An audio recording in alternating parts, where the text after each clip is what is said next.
Latest episode দেখুন একদম add free. আরে বাবা, যতই ডাকাডাকি করুন না কেন, মিতুলকে ডেকে সারা তো পাবেন না, ওকে এখানে পাবেনও না। তার কারণ হচ্ছে সিম্পল, মিতুল এখন বাড়িতেই নেই। বাড়িতে নেই মানে কোথায় গেছে? ভ্যান টানতে। হ্যাঁ,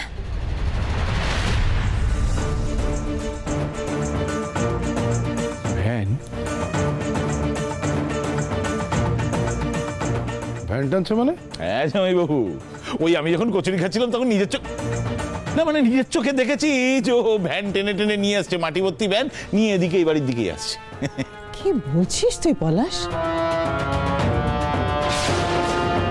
মামু তো রোজ সকালে বেরোয় না, আজকেই বেরোতে হয়েছিল।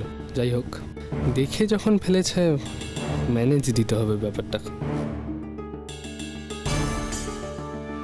আরে মামু তুমি কি যে বলো না, ওই কচুরি টচুরি খেয়ে যাও না, সেই আনন্দে ভুলভাল দেখে ফেকে এসছো মনে। যাও যাও ভিতরে যাও। থাম তো, চুকা, সারাক্ষণ খালি ফুট কাটবে, কথাটা শেষ করতে দে। আরে দিদি, সঙ্গে না আমি পঞ্চাকেও দেখেছি ভ্যান ঠেলতে। আই এম শিওর মিতুল এই পঞ্চার সঙ্গে প্ল্যান করে কোনো কিছু একটা করার কথা ভাবছে। এ বাবা, সঙ্গে পঞ্চাও ছিল? বাহ, কি ছিড়ি বাড়ি বউয়ের! সকাল সকাল উনি কাজের লোকের সঙ্গে বেড়াতে বেরিয়ে গেছে। বৌমা, সম্পর্কটা কি, কেমন হওয়া উচিত এ ধারণা তোমার নেই। আমি অনেকদিন ধরে বলছি যে পঞ্চাশ হলো এই বাড়ির সদস্য, ওদের সম্পর্কে এ ধরনের কথা বলবে না। দেবযানী, তুমি তো কিছু জানো না, না জেনে কথা বলছো কেন? আরে মম তো ঠিক কথাই বলছে। মিতুল কোম্পানিকে 9 লাখ টাকা লস করিয়ে এখন পঞ্চাকে নিয়ে ঘুরতে বেরিয়ে গেল, আর তোমরা এখানে দাঁড়িয়ে দাঁড়িয়ে পঞ্চার সরো এই বাড়ির কাজের লোক না নিজেদের লোক এই নিয়ে ঝামেলা করবে, তাই তো? আরে বাবা, আমরা তো মেন পয়েন্টটার থেকে ডেভিয়েট করে যাচ্ছি। উফ বাবা, আমি কিছু বললেই তো আপনাদের গায়ে ফোসকা পড়ে। মিতুল দিনের পর দিন শুধু মিস্টেক নয় ব্লান্ডার করে যাচ্ছে। আপনারা সবাই মিলে ওকে কিছু বলবেন তা নয়, ক্রমাগত সাপোর্ট করে যাচ্ছেন।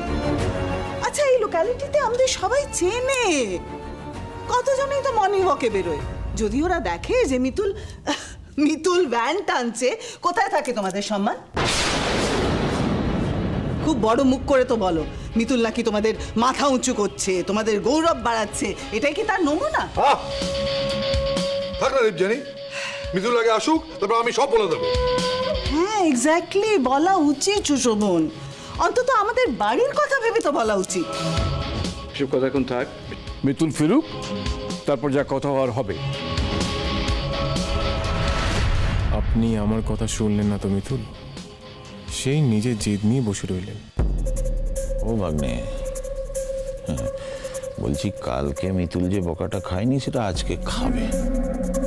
আরে বাবা, লাইরি বাড়ির বউ হয়ে ভ্যান টানবে রাস্তায়, এটা কেউ মানবে না, মিলিয়ে নিও। দাদা, ভ্যানটা বাড়ির পেছন দিকে থাকুক বুঝলে, পরে আমরা মাটি নিয়ে যাব। হ্যাঁ মিতুল দিদি, সেই ভালো। আর শোনো, চটপট হাত পা ধুয়ে বাড়িতে ঢুকতে হবে। অনেকক্ষণ হলো বেরিয়েছি, এতক্ষণ হয়তো খোঁজাখুঁজিও শুরু হয়ে গেছে, কেউ জানতে পারলে বিপদ হয়ে যাবে। চলো মিতুল দিদি, চলো চলো চলো চলো চলো।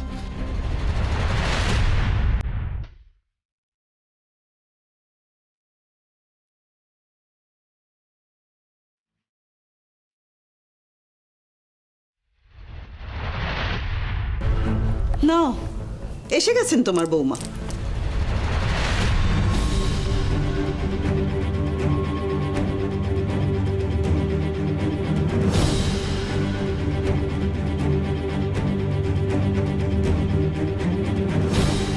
কি হয়েছে বাবা?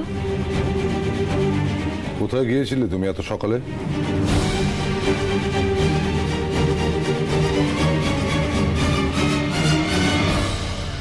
কি হলো, চুপ করে আছেন যে? বাবা কিছু জিজ্ঞাসা করলো তো, উত্তর দিন। কোথায় গেছিলেন আপনি? সত্যি কি ভ্যান টানতে গেছিলেন? কে বললো? আমি বলেছি, কারণ আমি নিজের দুটো চোখ দিয়ে দেখেছি তোমাকে ভ্যান টানতে মাটি সমেত। ছি ছি ছি, লজ্জায় তোমার মাথা কাটা যাচ্ছিল। অন্য কেউ যাতে বুঝতে না পারে যে তুমি আমার ভাগ্নে ইন্দ্রর বউ, লাহিড়ী বাড়ির বউ, সেই জন্য আমি টুক করে পালিয়ে রিক্সা করে এখানে চলে এসেছি। ছি ছি ছি ছি ছি ছি ছি। আরে দিদি দেখ, আফটার অল আমি তো একজন শিল্পী, আমার তো মান সম্মান একটা স্ট্যাটাস আছে, তাই না? বল। এক্স্যাক্টলি। মিতুল, মাটি নিয়ে তুমি কি করবে শুনি? আমি বলছি আসলে ওনার মাথায় ভূত চেপেছেন। উনি ঠিক করেছেন 1 লাখ টাকা বাজেটের মধ্যেই মেমেন্টোটা কমপ্লিট করবেন।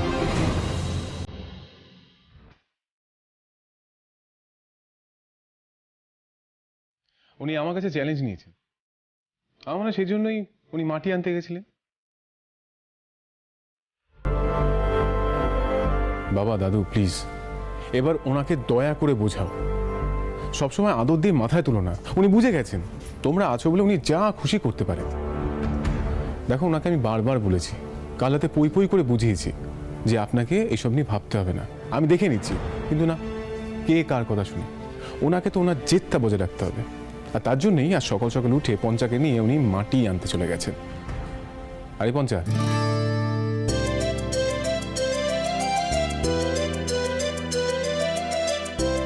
তোর কোনো সেন্স নেই?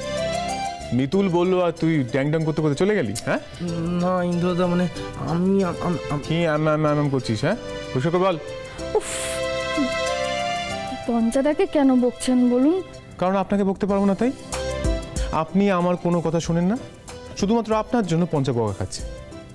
আপনি পঞ্চাকে উচকে যান, ও তো আবার না করতে পারে না, চলে গেছে আপনার সঙ্গে মাটি তুলতে। শুন মিতুল, আপনাকে একটা পরিষ্কার করে কথা বলি, মাথা ঠান্ডা করে শুনবেন। আমি হিসাব করে দেখেছি এই প্রজেক্টটাতে 6.5 লাখ টাকার মধ্যে কমপ্লিট হয়ে যেত, কিন্তু আপনি অ্যাপ্রুভাল পেয়েছেন 1 লাখ টাকা। তাই এই প্রজেক্টটা অসম্ভব, এটা হতে পারে না। সম্ভব, সব সম্ভব।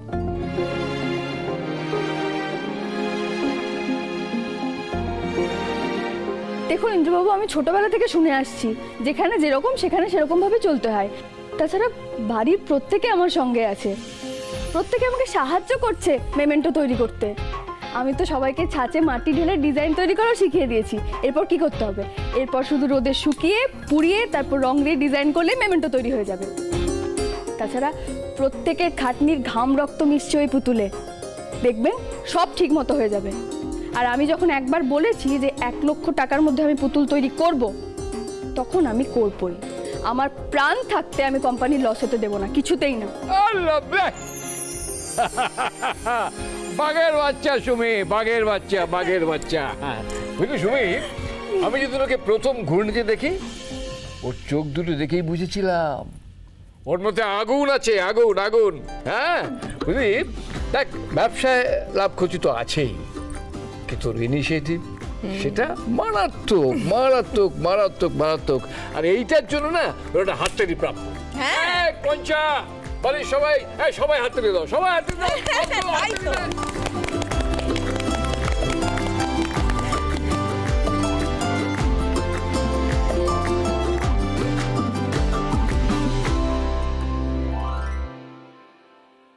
বলছি ভাগ্নে, কি হলো বলো তো? যতবার এই মিতুলকে বকা খাওয়াতে যাই, উল্টে ও প্রশংসা কুড়িয়ে বেড়ায়। হ্যাঁ, আর কেসটা বুমেরাং হয়ে আমার তোমার দিকেই চলে আসে। আমাদের না ব্যাড লাকটাই খারাপ। মিতুল, তুমি একদম চিন্তা করবে না, আমরা সবাই তোমার সঙ্গে আছি।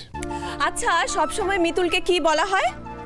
যে ও আগু পিছু না ভেবেই কাজটা করে ফেলে। তাই হয়তো আজ ইন্দ্রর কাছে মিতুল একটু বকুনি খেতে পারে। আর আমাদের পলাশদা তো একেবারে সকাল সকাল গরম গরম কচুরি খাওয়া ছেড়ে দিয়ে নালিশ করতে ছুটে চলে এলো। কি না, লাহিড়ী বাড়ির বউ ভ্যান টানছে, একটা বিরাট ব্যাপার হয়ে গেছে এটা ভেবে। তাই তো পলাশদা ভেবেছিল কি, বাড়িতে সবাইকে জানালে মিতুলকে বকাবকি করব, তাই না? কিন্তু আমি জানতাম মিতুল, তুই যাই করিস না কেন তাতে আমাদের মান সম্মান যাবে না। দিনের শেষে তুই আমাদের মাথা উঁচু করে দিবি।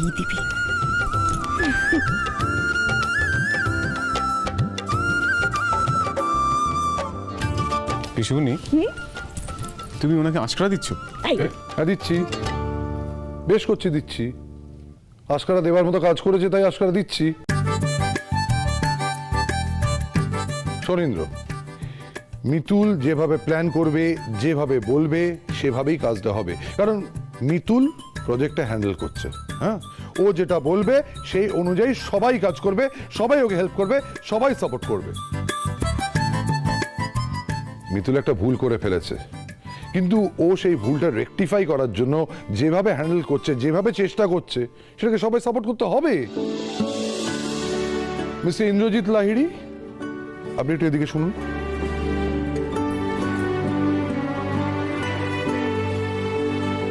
মিস্টার ইন্দ্রজিৎ লাহিড়ী, লাহিড়ী ইন্ডাস্ট্রিজের একজন এমপ্লয়ি হিসেবে আপনি এই প্রজেক্টে মিতুল লাহিড়ীকে হাতে হাতে হেল্প করবেন এবং সাপোর্ট করবেন। একদম ঠিক বলেছো আঙ্কেল। আরে আমি তো কবে বলে দিয়েছি, মিতুল হচ্ছে বাংলার শেষ স্বাধীন রানী, আর আমরা হলাম ওনার প্রজা। তাই রানীমা যা আদেশ করবেন তা তো আমাদের মানতেই হবে। তাই ইন্দ্রবাবু, তোমাকেও পুতুল বানাতে হবে, আমি বানাবো, আমরা সবাই বানাবো। ডিসকাস্টিং। দেবযানী,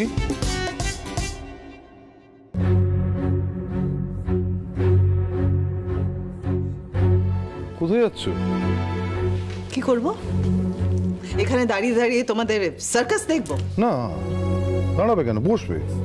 হ্যাঁ, বসে বসে মাটি মাখবে। শুধু দেখবে কেন, পার্টিসিপেট করবে। তুমি, রণ, সিমি, তোমরা সবাই পার্টিসিপেট করবে। পলা, সবাই সবাই পার্টিসিপেট করবে। পার্টিসিপেট করব মানে? হ্যাঁ, পার্টিসিপেট করবে তো, করতে তো হবে। আচ্ছা, মিতুল তো বাড়ির সবার জন্য কাজটা করছে। তোমরা বাড়ির লোক নাও, হ্যাঁ, তোমরা পার্টিসিপেট করবে না, তা হয় নাকি? তোমরা তো চিন্তা করছিলে। সবচেয়ে বড় কথা হচ্ছে এই যে তোমাদের তো থার্ড বার্ট তোমার, তারপর রনর, হ্যাঁ, এত থার্ড বার্ট, এসব তো কোম্পানির পয়সাতেই হচ্ছে নাকি? কোম্পানির লস নিয়ে তো তুমি খুব টেন্স ছিলে দেবযানী। তুমি, রণ, পলাশ খুব টেন্স ছিল না কালকে? দা মিতুল তো এই কাজটা করে লসটাকে রিকভার করার চেষ্টা করছে। সেখানে তো সবাইকে হেল্প করতে হবে, সবাইকেই কাজ করতে হবে। শুধুমাত্র বাবা আর মা বয়সের কারণে করবে না, বাকি সবাইকে কাজ করতে হবে। ও হ্যাঁ, যে যে কাজ করবে না তাদের 3 মাসের হাত খরচ বন্ধ।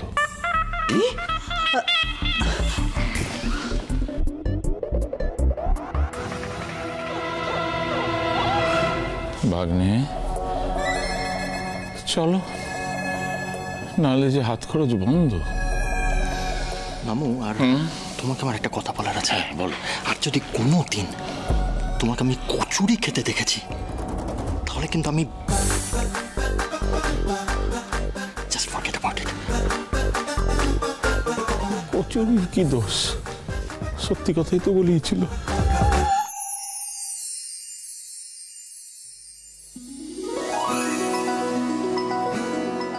ও মাই গড, উফ, কি হচ্ছে কি এসব? সুশোভন, মাই গুডনেস, কি হচ্ছে কি এসব? এসব এখানে এনে ফেলেছে কেন? কে পরিষ্কার করবে এসব? আর যেই করুক, তুমি তো করবে না। তুমি কোনোদিন করো? তোমার মাথা ব্যথার কোনো কারণ নেই। যা হচ্ছে চুপচাপ দেখে যাও, আর মিতুল যদি কিছু হেল্প করতে বলে হাতে হাতে হেল্প করে দাও। হোয়াট?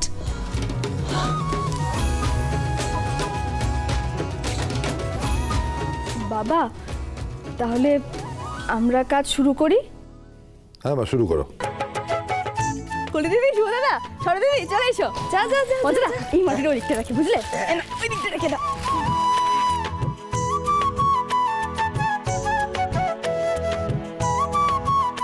কি হলো? আমার পাশে দাঁড়িয়েছো কেন? যাও, কাজ করো, হেল্প করো, খুব ভালো পারবে। যাও।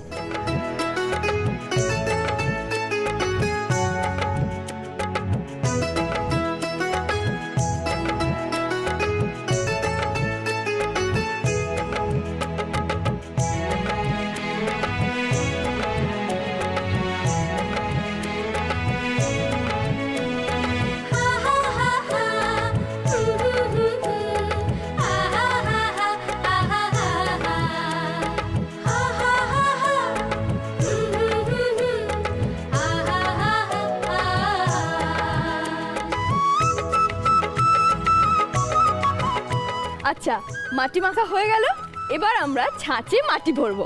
এই যে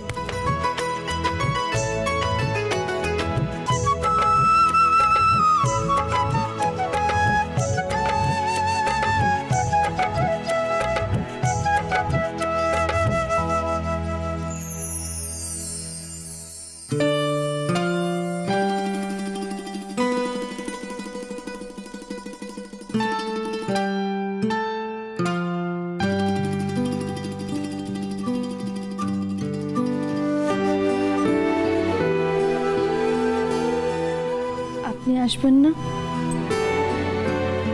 আপনি কি এখনো আমার উপর রাগ করে আছেন? আমি তো চেষ্টা করছি, বলুন। আমি সব রকমভাবে চেষ্টা করছি। এবার এই চেষ্টায় যদি আপনি পাশে না থাকেন তাহলে আমি কি করে জোর পাবো ইন্দ্রবাবু?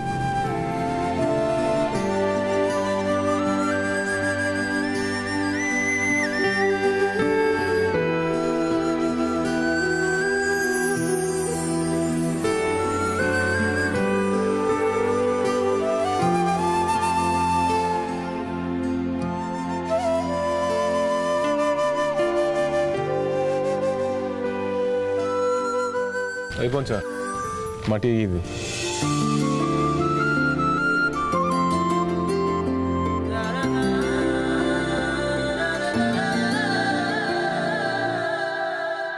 বারবার, প্রত্যেকবার তুমি পার পেয়ে যাচ্ছ মিতুল। আমিও এর শেষ দেখে ছাড়বো।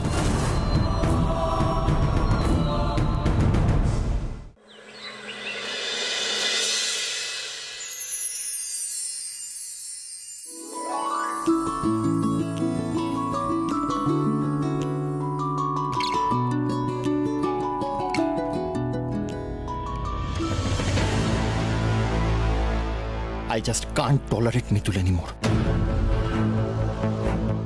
কোথায় যাচ্ছিস রণ?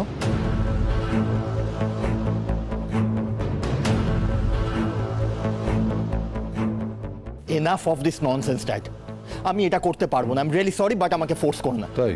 তাহলে কি পারবি তুই? বাবা, তুমি রণকে এইভাবে কেন বলছো? দেখো, ও তো এসব কাজ করেনি কখনো, তাই ও কমফোর্টেবল নয়।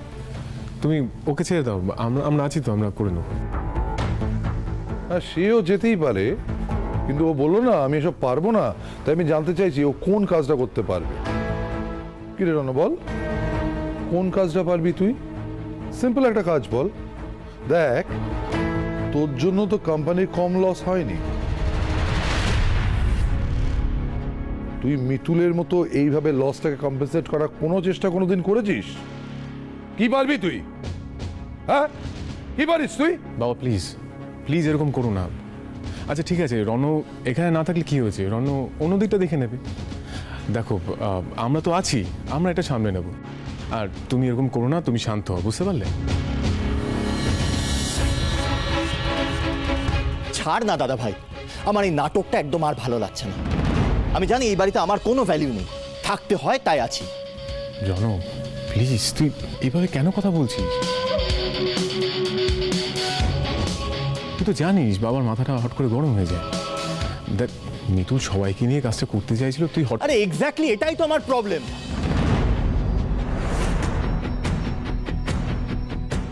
সারাক্ষণ খালি মিতুল মিতুল মিতুল। মানে ওই মেয়েটা সবকিছু ঠিক করবে, লাইফে কোনোদিন কিছু ভুল করতে পারে না, তাই তো? আস্তে আস্তে দেখ, আমি বুঝতে পারছি তোর পয়েন্ট অফ ভিউটা, আমি বুঝতে পারছি। আমি একবারও বলছি না যে মিতুল সবসময় ঠিক করছে।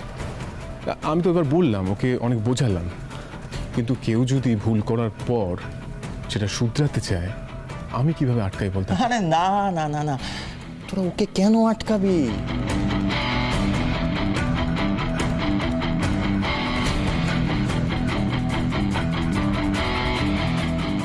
সবাই তো শুধু আমাকে আটকাবে, যা বলার আমাকে বলবে, ওকে কেন কেউ বলবে? রণ, তুই ভুল বুঝছিস। আমি একদম ঠিক বুঝছি, আমি একদম ঠিক বুঝছি। তোর বউ তোর সামনে দাঁড়িয়ে আর বাড়ির সবার সামনে দাঁড়িয়ে আমাকে যা তা বলে অপমান করলো, তুই তাকে একবারও শাসন করলি না। উল্টা এখন অন্যান্য সব কথা বলে এই বাবার মাইন্ডটাকে ডাইভার্ট করাচ্ছিস, তাই তো?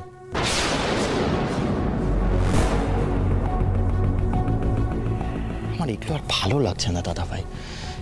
ইনফ্যাক্ট আমার না মনে হচ্ছে যে এইটাও একটা নাটক, আর এইভাবে আমি বাড়িতে থাকতে পারবো না। এসবের মধ্যে আমি জাস্ট নেই। রণ, আমার কথা রনু, রনু শোনো, রনু, রনু শোনো।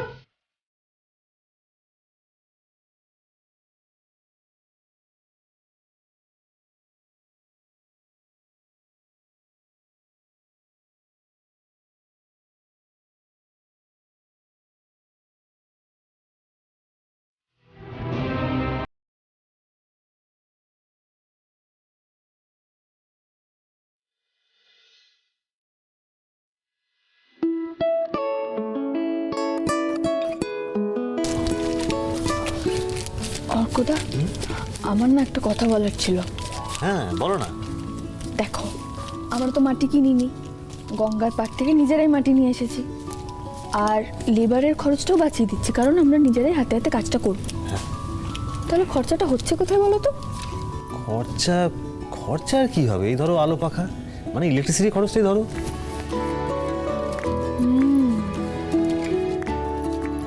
বাবা বলছে এই যে আলো পাখা এসি চলছে, আমরা যদি এগুলো বন্ধ করে দিই, মানে ইলেকট্রিকের খরচটা বাঁচাই, তাহলে তো লসের পরিমাণটা অনেকটা কমবে না? হ্যাঁ, কিন্তু তুমি কি করতে চাও? এবার মিতুল তার খেল দেখাবে।